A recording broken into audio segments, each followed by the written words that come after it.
We know that Donald Trump is a clear and present danger. We know that Donald Trump has severe character flaws. We know that Donald Trump is mentally impaired just based on the last 2 days. We saw him not able to answer questions coherently. We able to follow one line of thought. We saw him after in a town hall where he was supposed to answer many questions, answer 3 or 4, and then just shut up and said, after people start, a couple of people fainted, then said, to hell with it. Let's just listen to music. That is a sick person, but that only speaks about his proclivities. I mean, his proclivity to harm women, holding on women's piece parts, going ahead and stealing from people. I mean, the guy is just a terrible human being, both criminally, civilly, etc. Many people have decided that it is okay to vote for this guy because their claim is that,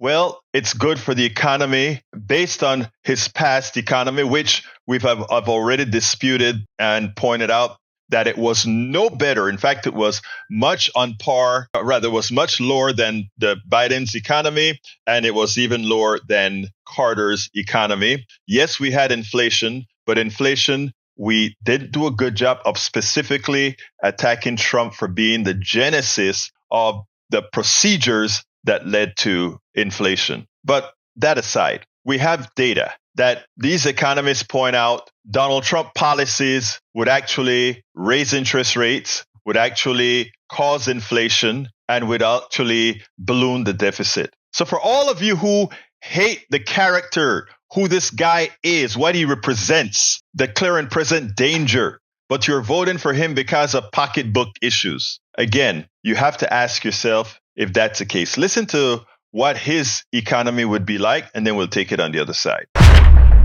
Your thinking is the threat of a 200% tariff will stop them from taking the car. So you won't actually have to do it. So you're not going to actually push prices higher. I never until now I said 200. I'm using that just as a. You say 200 a lot. Oh, I'll say 100, 200. I'll say 500. I don't care. They're not going to bring cars into this country from Mexico and destroy what car companies we have left. That was former President Trump saying he's proposed a tariff policy as a, quote, figure of speech. Meanwhile, economists expect higher inflation, higher national deficits, and higher interest rates under the proposed policies proposed by former President Donald Trump, more so than those put forth by Vice President Kamala Harris. That's according to the Wall Street Journal and a new survey of 50 economists. Among the findings, 68% think inflation would rise faster under a second Trump term. 65% see Trump's policies adding more to the nation's deficits compared to Kamala Harris. And it's not even close. That's not even close.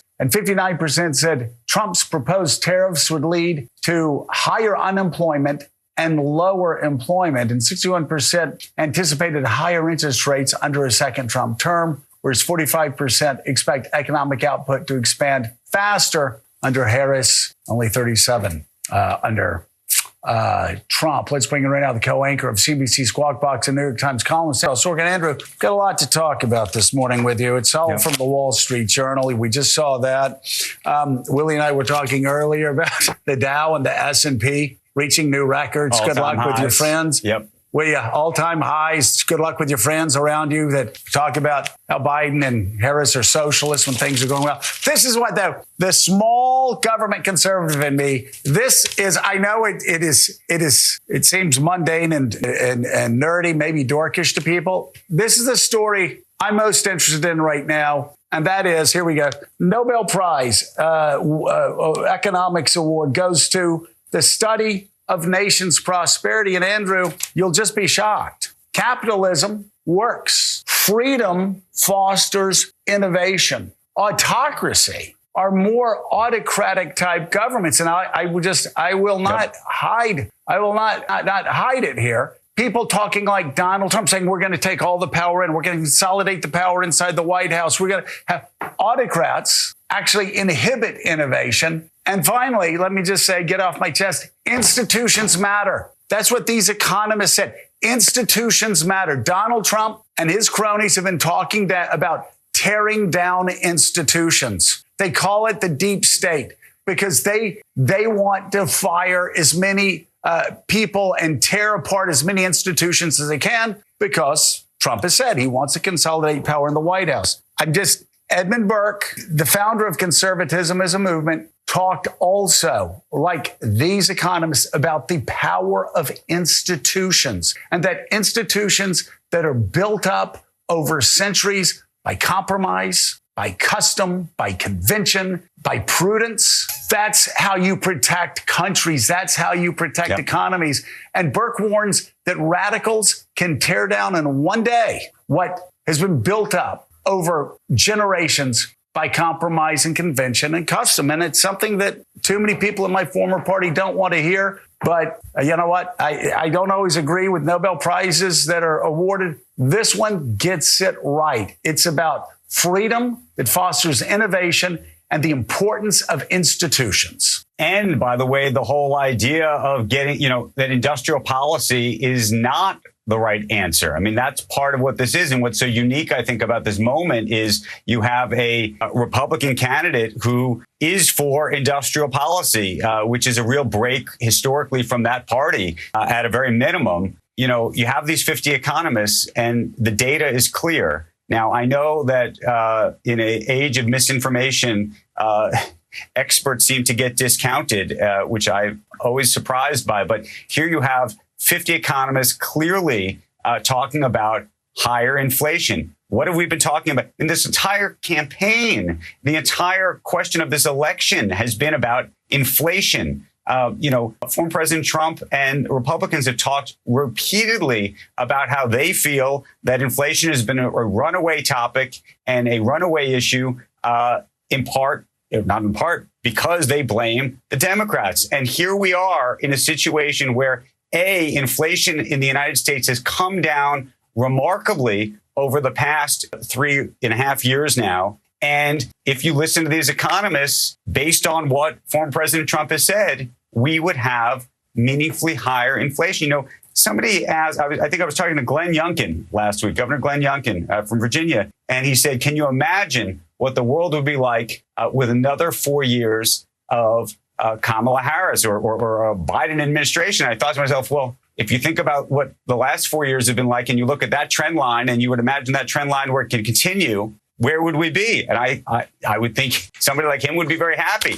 You would have. What do you think? Like, what's he want? Like the Dow at 80,000? Yeah. Well, can you imagine what would happen? You look at, again, I know that politicians are afraid to say this, but America is the envy of the world. Our economy is the envy of the world.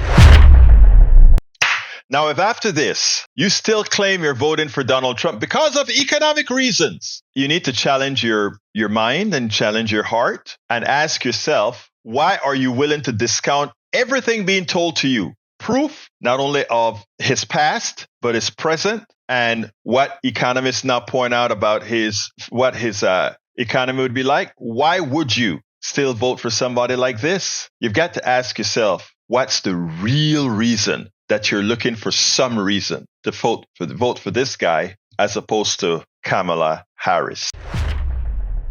We spend a lot of time deconstructing the news, trying to parse it into a form that everybody can understand. We try to find those little nitpicks where it flies above the fray, etc.